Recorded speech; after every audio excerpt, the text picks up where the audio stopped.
Together we can save Ghana and build the Ghana we want. Regardless of how bad the situation is right now, I still have hope that we can turn things around. Wholeheartedly, I believe in the resilience of our people and the lengths we can go to secure a prosperous future for our families. In the year 2014, His Excellency President John Mahama found himself in Mauritius. He went to Ebene, the cybersecurity city of Mauritius, and he saw something very amazing and decided to bring a prototype to Ghana. And there he came up with a plan of the Accra Digital Center.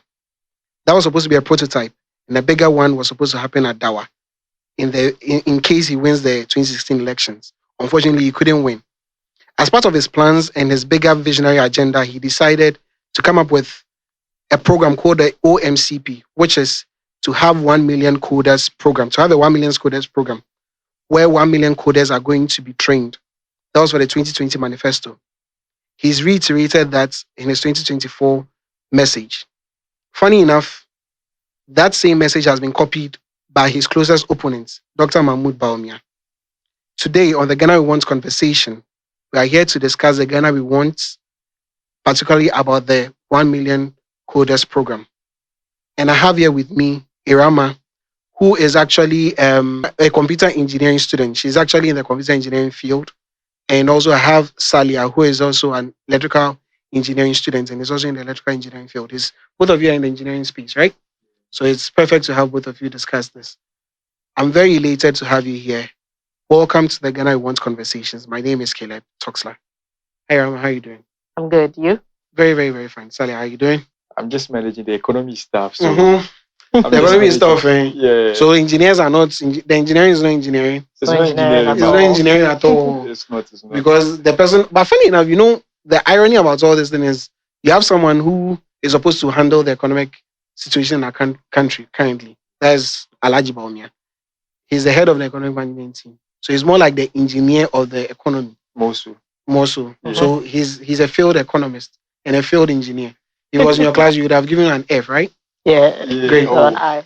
Why? It's so easy. Incomplete. What? Really? Incomplete. But nice to have you here. So let's go straight to the point. You are in the computer engineering field. You're also electrical engineer. This particular topic we are here to discuss, I want us to take it from the broader aspect. So if you watch carefully, can you tell us what's the growth of the IT space in general? Run us through, and then we take it step by step for us to hit the nail on the head with regards to the 1 million coders program. Yeah. All right. Thank you so much for the question. Before I go on to the facts about the growth in IT-related jobs, let me just talk a little bit about IT and coding. Okay. So when we say IT or information technology, it refers to using softwares and computers to manage and store data in order to facilitate certain activities. Cool. And coding refers to writing instructions for computers to execute.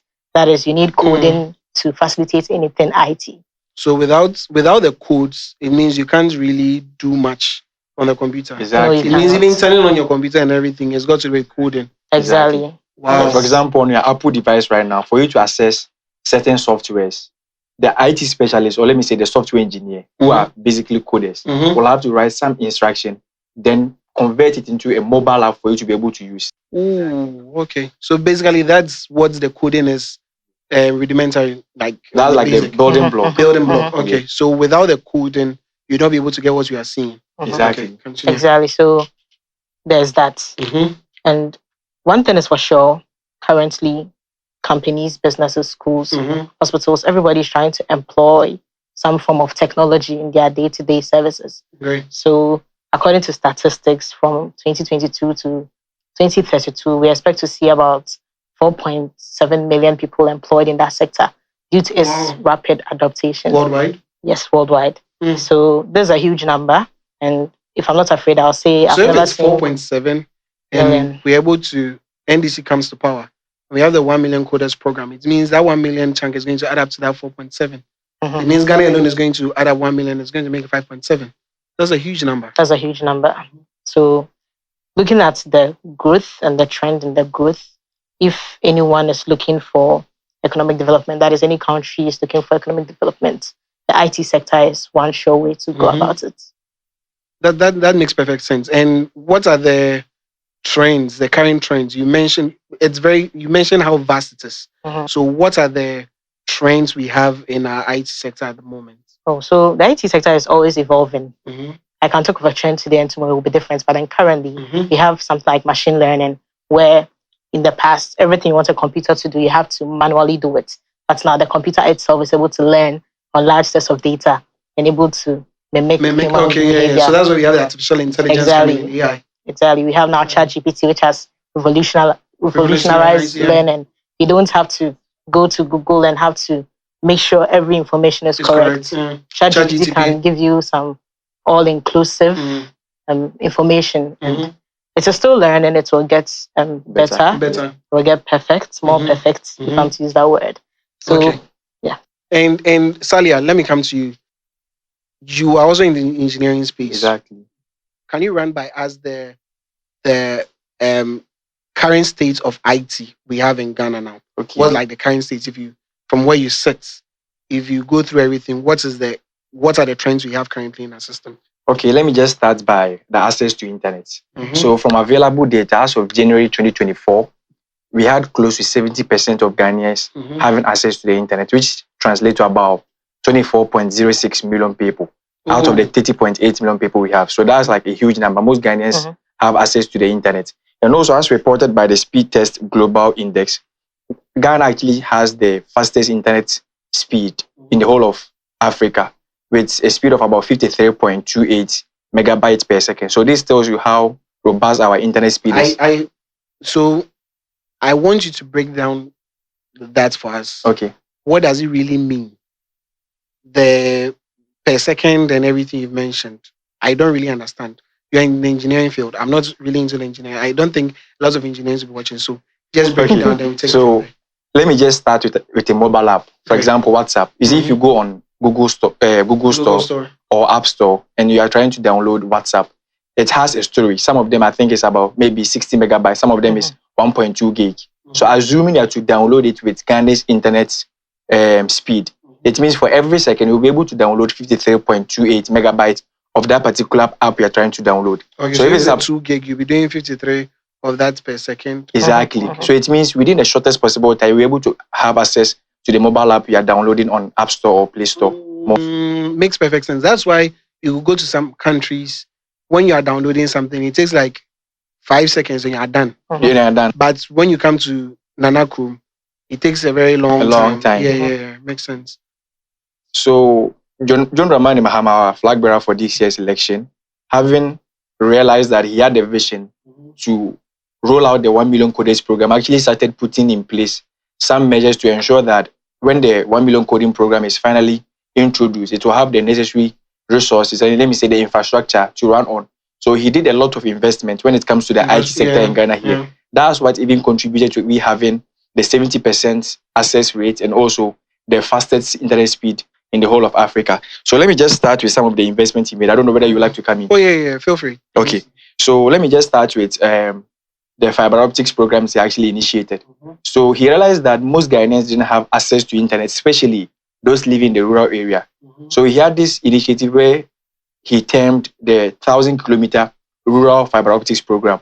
And for this program, he actually laid 1,000 kilometers of fiber optics from Accra all the way to Boko. And it's actually passed through 6 different regions, 26 districts, and over 100 communities. Wow. So all those villages... So it means that where it's more like Jesus going to Nazareth. Exactly. Wherever he passed, you can call upon him to help you. Exactly. So even though he's not coming to your house, that's how come Zacchaeus actually enjoyed from Jesus. Exactly. When he was passing, Zacchaeus wanted to. So it's more like that. So going all the way to Boko, it has to pass through 6 different regions. 26 districts and over 100 communities. So it means 6 different regions benefited exactly from such an initiative. Exactly. Wow. And this was mainly for the rural areas. Okay. And he also didn't leave the urban centers out. He also had over 300 kilometers of fiber optics laid in Accra and also, exactly, 300 kilometers laid in Accra and the Tema Enclave. So he wanted to ensure that those also living in the urban centers had access to internet. And as we know, fiber optics is the backbone of fast and reliable internet connection compared to the traditional copper cables we all know. So it means when we quite recently, when there was an interruption with the fiber optic cables and all that. You see, we had a problem with our internet. So some were telling us it will take about 3 months for them to fix. So this further proves that with our fiber optics, it will be very, very tough for you to have access to fast and reliable internet connection. Wow. That's quite visionary. Exactly. That's very, very visionary. Exactly. Because let's think deep into it. Most of these villages, maybe their immediate needs as at that time was not having internet. Was not about, okay, I want internet. But in the long run, they're enjoying from the internet. From the internet. And from what you've said, it then also means that with all the digital things we're enjoying now, there's supposed to be, foundation, which is supposed to be digital infrastructure. And majority of the digital infrastructure is actually due to the handiwork of His Excellency John Mahama. Yeah. Hence, if he says he's going to do 1 million coders program, it's very possible. I mean, I don't think you should doubt him. Okay. Rama, what do you think? Yes, it makes absolute sense. Yeah. So, it makes perfect sense, as you said. But I want you to also let us know how IT, we're talking about the transformation of the digital infrastructure he's laid down, but also tell us about how IT so far has transformed major economies in Ghana. And Ghana as well. So before Rama comes in, let me just quickly touch on some of the things he did when it comes to the IT, and to ensure that when the 1 million coders program is finally introduced, it's going to have the relevant infrastructure to run on. Perfect. So I've spoken about the fiber optics program. He also built the data center we all know. So for a data center, you know that the coders are going to actually have access to numerous data they are supposed to process for companies abroad and also in Ghana here. So you need a place where you can actually secure those data so that you don't have people having illegal access to those data. So he built what we call the rack space. So we had about, I think, 600 rack space data center, which is the biggest in the whole of West Africa. Wow. And it's actually located here in Accra. And I said that he had a backup because in case of any natural disaster, you can lose everything over there. So he built a 45 rack space backup in Kumasi, which is actually located at the KNUST campus. Wow. So this was to ensure that companies, organizations, individuals who will later on become the software engineers through the 1 million coders program will have access to a secure place to store their data so that people don't have illegal access to those data. And you know, when you went to Ebene in Mauritius, Ebene is like a cyber city, very, very big place. He wanted a similar thing here. So when they came down to Ghana, they had to do a bit of a tour and do their feasibility studies, and they realized that the best place to have that was at Dawa. At Dawa. You get it. You know Dawa, right? You know Dawa. You don't walk. You know, Roma doesn't like to walk. She doesn't like to walk. I mean, I like to walk. So you roam a lot, right? So Dawa is almost close to Pram. That's the Ningo Pram constituency. And they realized that Dawa was going to be the perfect place to have such a thing. But it takes a long time to put up such a thing. So I think in the long run, if you think about how visionary John Mahama is, you can see that he's looking at the long term. So this 1 million coders program is not something that came up from just, as a tree, people will say, Bosremka. Exactly. Just it a lot of things went into the thinking before he came up with it. So as I was saying, the transformation of IT in our economies, and tell us why you think the 1 million coders program is very, very essential. Okay, thank you. Let me start from the economies of other countries and then I'll translate it to here. So it is obvious that most of the major companies of the world right now are software related. We can talk of Facebook, we can talk of Apple, Amazon, and the rest. And all these are as a result of startup cultures, which were actually facilitated by knowledge in coding. We have the likes of Bill Gates coming up with Microsoft as a result of having in-depth understanding in how computers work and how coding works. Okay. So based on that, they were able to innovate and bring about businesses where they employed so many people. Apple currently has a lot of employees. Facebook, Meta, formerly Facebook, has a lot of employees. And last year, some of them work remotely even. Yeah, some of them work remotely, yes. Last year, Meta alone paid around $8.33 billion in taxes, and that is a lot of money. So bringing it to our context, a lot of money. That's just one company. Exactly, that's one company. Imagine Meta being in Ghana, and that money goes into. Do you have to go to IMF? I don't think we how wouldn't much have is to, that there'll be no giving us? need. This is 3 billion. Even that 3 billion, that shit was during the COVID period. Exactly. And our people chopped everything. And now just one company is paying over $8 billion dollars in that's taxes. I mean, that's a lot of money. That's a lot of money. Yeah. So bringing it into our local context, something like the 1 million coders program is going to bring about the same results or similar. Because if people understand programming, what it means, they're able to solve problems that fit our local context. They're able to start businesses, they're able to employ people, and all these people are going to pay taxes. And they're going to work remotely too. Exactly. They can work remotely part-time. So the impact on economies is a lot. Problem solving is even a thing on its own. When we have a problem as Ghanaians, it is better for Ghanaians to solve it because we understand it better. So, for instance, transport, we have Uber, all right, but could there be a Ghanaian version of, there are Ghanaian versions of Uber would fit local context, would understand the people's sentiments better. So there is that. And even talking about that, let me chip this in. Let's even put this together with in juxtaposition with the 24-hour economy. You realize that the Ghana actually is on GMT and is very perfect for us. It means that if we are to run the 24-hour economy very well, we could even chip in the 1 million coders program where most of these people could be working for international companies remotely. Because you know Pyramid House, right? When you go to Pyramid House, there's a company whose name I'm not going to mention. Okay. They are the ones who do most of the back end stuff for, when you go to New York City, there's another company that when police officers issue tickets out to individuals and then gets their code, where are you from and all that, and then they get everything about them and then they place the tickets in there to get all their back end information. The company that actually works at that back end information for the police to see directly is actually a company at Pyramid House in Ghana. That's amazing, right?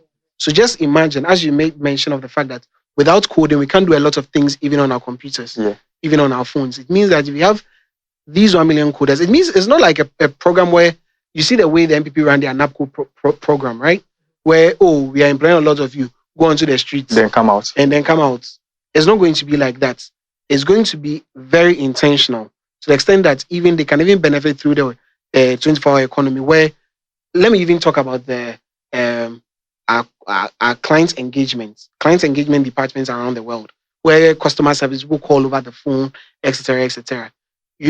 Majority of the companies in India, China, actually, in terms of the English-speaking customer service, they choose remotely. Even Netflix, Netflix, they have a customer service center. Exactly. They don't sit in one place. They work remotely. And the Ghanaian English is actually seen as one that actually, in terms of accent, is very, very perfect. True. If we have this 1 million coders program, think about it. We could have a very large customer service center and make some of these companies come down to Ghana.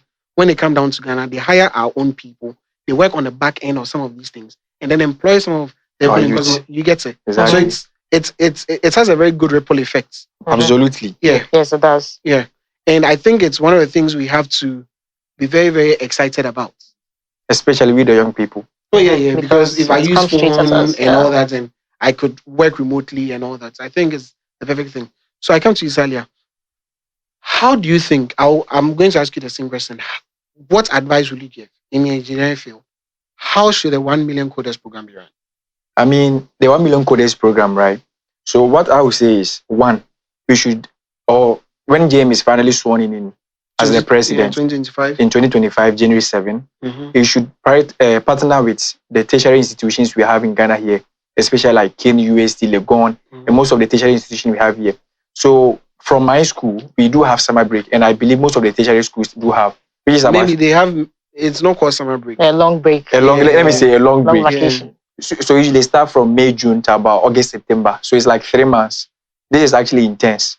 So John Mahama can partner with these tertiary institutions so that they can run an intensive boot camp during each and every summer break or the long break. And during this particular period, that's the 3 months, he can hire most of the IT tutors we have in Ghana here to teach these students coding, software engineering, cybersecurity, and everything.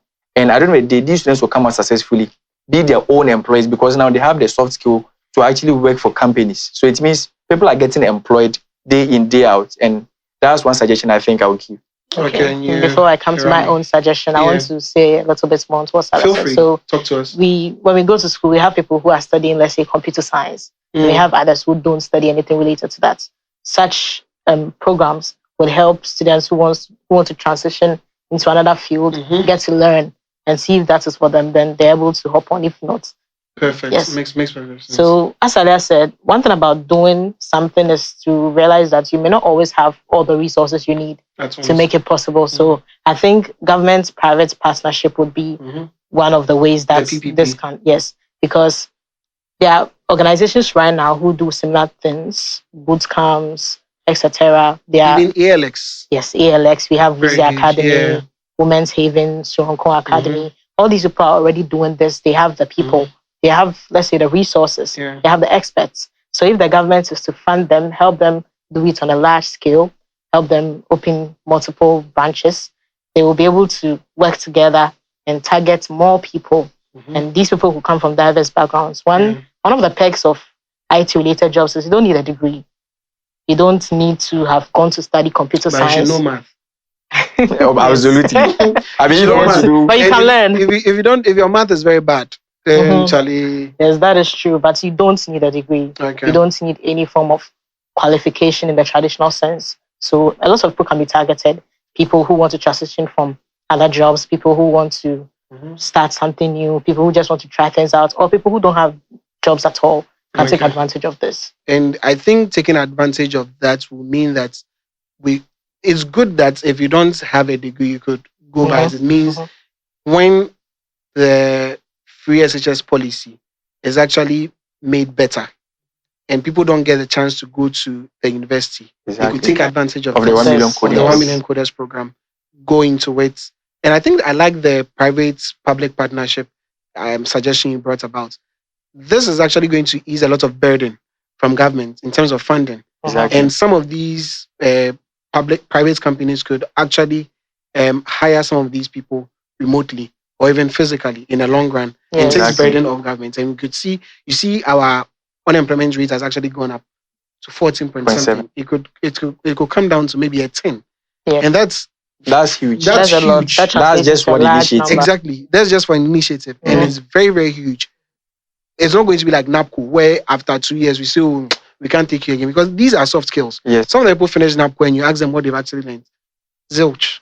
So I think the 1 million coders program is a very huge one. And it is. I like the fact you talked about the digital infrastructure.